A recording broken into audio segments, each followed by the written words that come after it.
Assalamualaikum warahmatullahi wabarakatuh. Di sini kami dari kelompok 11 ingin mempresentasikan makalah kami yang berjudul Tarekat. Pertama, saya sendiri, Sela Monika, sebagai moderator dan pemateri 1. Kemudian ada Silvana dan Sinta sebagai pemateri 2 dan 3. Langsung saja ke materinya, yaitu pengertian tarekat. Apa sih tarekat itu? Tarekat adalah pengembaraan mistik pada umumnya, yaitu gabungan dari seluruh ajaran dan aturan praktis yang diambil dari Al-Quran, Sunnah Nabi Sallallahu Alaihi Wasallam, dan pengalaman guru spiritual. Persaudaraan sufi yang biasanya dinamai sesuai dengan nama pendirinya. Atau tarekat juga bisa diartikan sebagai jalan yang ditempuh berdasarkan syariat oleh seorang thorik atau pejalan untuk menuju jalan hakikat dengan lebih memahami, mengetahui, dan mengenal Allah Subhanahu wa Ta'ala. Materi berikutnya akan disampaikan oleh Silvana. Sejarah perkembangan tarekat. Tarekat dikenal di dunia Islam terutama di abad ke-12 sampai 13 Masehi atau 6 sampai 7 Hijriah.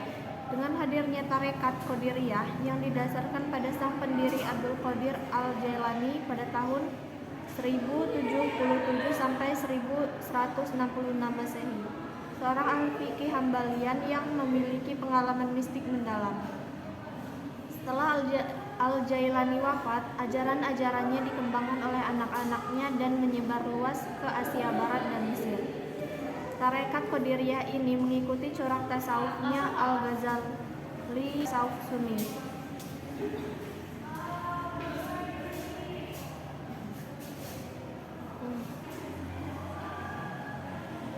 Maraknya praktek sufisme dan tarekat di abad ke-12 sampai 13 Masehi juga tidak lepas dari dinamika sosio-politik dunia Islam. Abad ke-11 sampai 13 Masehi merupakan zaman disintegrasi politik Islam. Kekuasaan khalifah menurun dan akhirnya Baghdad dirampas dan dihancurkan oleh Hulagu Khan di tahun 1258. Kekhalifahan sebagai lambang persatuan umat Islam telah tiada. Di abad ke-13 sampai 15 Masehi, disintegrasi semakin meningkat. Pertentangan antara Syiah, Sunni, dan Arab Persia semakin meningkat dan umat Islam pun memasuki dedar Aegesnya. Di tengah instabilitas politik inilah sebagian umat Islam mencoba mempertahankan tradisi keberislamannya dengan melakukan oposisi diam, dengan menyebarkan aspek esoterisme Islam di tengah-tengah masyarakat dalam bentuk tarekat-tarekat. Sikap ini dapat dibandingkan dengan respon umat Islam Nusantara terhadap kekuasaan kolonial Belanda dengan mendirikan pesantren-pesantren untuk mempertahankan identitas dan praktek keberislaman mereka. Perkembangan tarekat dibagi oleh Harun Nasution menjadi 3, yaitu 1. Tahap Kanaqoh, di mana para syekh mempunyai sejumlah murid yang hidup secara bersama-sama di bawah peraturan yang tidak terlalu ketat. Syekh menjadi mursyid yang dipatuhi. Kontemplasi dan latihan-latihan spiritual dilakukan secara individual dan kolektif. Ini terjadi sekitar abad ke-10 Masehi. 2. Abad Tariqah. Di abad ke-13 Masehi, di tahap ini ajaran-ajaran, peraturan, dan metode-metode tasawuf di tarekat telah dimapankan. Juga muncul pusat pengajaran tasawuf dengan silsilahnya masing-masing. 3. Tahap Taifah terjadi sekitar abad ke-15 Masehi. Di sini terjadi transmisi ajaran dan peraturan kepada pengikutnya. Muncul juga tarekat dengan cabang-cabang di tempat lain. Di tahap ini, tarekat memiliki makna sebagai organisasi sufi yang melestarikan ajaran syekh tertentu. C. Keanggotaan tarekat. master dalam tarekat biasanya bertempat tinggal atau mengajar di tempat yang sering disebut zawiyah atau ribat di Arab, Honaqoh di India dan Persia, dan Tekke di Turki. Sebagai pusat aktivitas, untuk menjadi anggota tarekat terdapat beberapa syarat. 1. Keputusan bergabung harus benar-benar lahir dari kesadaran diri. 2. Semua harta harus ditinggalkan untuk keperluan tarekat, keluarga, atau orang miskin. 3. Kepatuhan total kepada sang guru. Tiap anggota harus melewati masa percobaan baru kemudian menjadi anggota resmi. Terdapat beberapa tahapan yang akan dilalui oleh anggota: murid, salik, majzub, terikat sufi. Yang kedua, mutadarak, diselamatkan dari kejahatan dan godaan dunia. Ada beberapa posisi dalam keanggotaan tarekat, yaitu mubtadi, pemula, mutaraij, praktisi yang sukses, syekh, guru, qut, otoritas tertinggi dalam tarekat dengan semua cabangnya.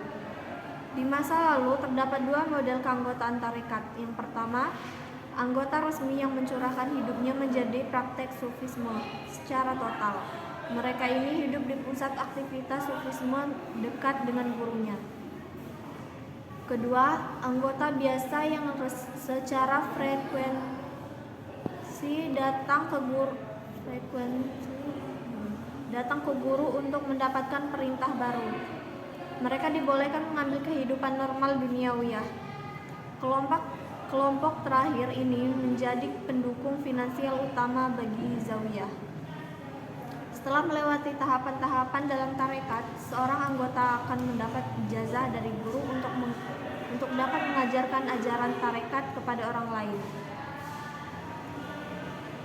Keberhasilan dalam tarekat, ajaran tarekat tanpa ijazah dapat ijazah dalam pengajarannya akan mengakibatkan kerusakan bukan kebaikan. B. Silsilah dalam tarekat.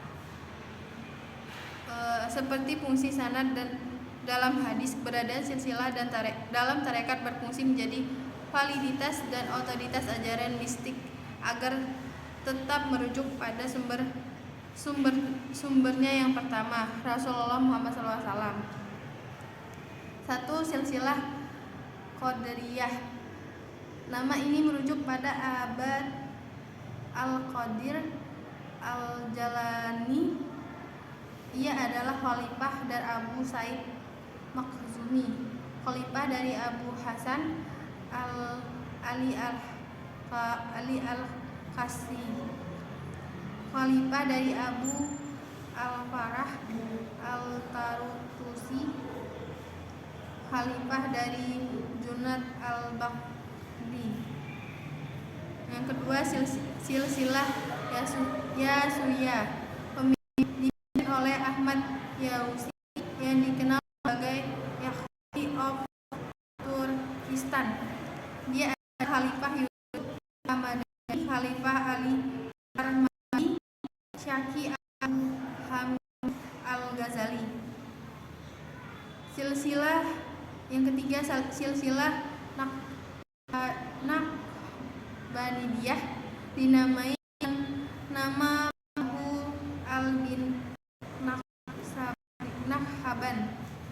Dia adalah khalifah Amir Syid Kala, khalifah Muhammad Syamashi, khalifah Ali Ratani, khalifah Mahmud Abu Khafaq Nafi, khalifah Aib Revi.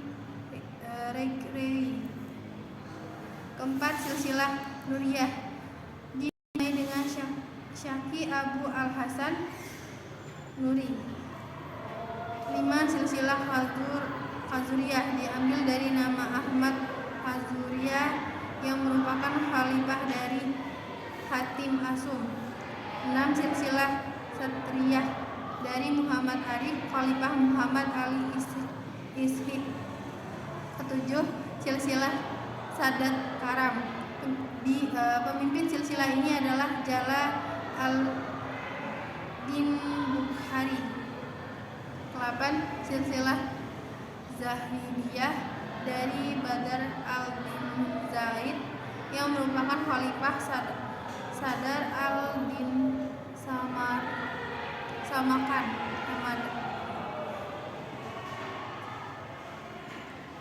9. Silsilah Ansyariyah dimulai dari Abad Allah Ansari, Khalifah dari Abad al-Hasan Kirani, Khalifah Abi Yahid Bistami.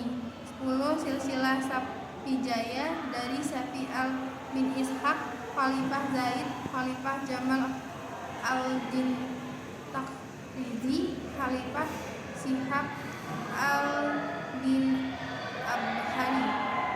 11. Silsilah Idhuriyah dari Mir Abad Allah al-Mahduri. Dia adalah khalifah dari Abu Bakar, Khalifah Abad al-Rahman.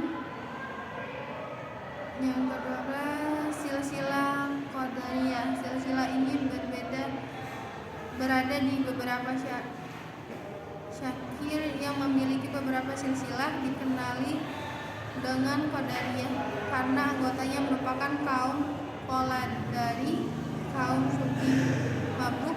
Beberapa Qadar adalah Muhammad Qadar, Syaki, Haidar Qalandar, Husain Bahri, Syaki Tabrizi, al-Bin Iraqi, dan lain-lain. Sekian materi yang dapat kami sampaikan. Kurang lebihnya kami mohon maaf. Pada Allah menampun. Wabillahi taufiq wal hidayah.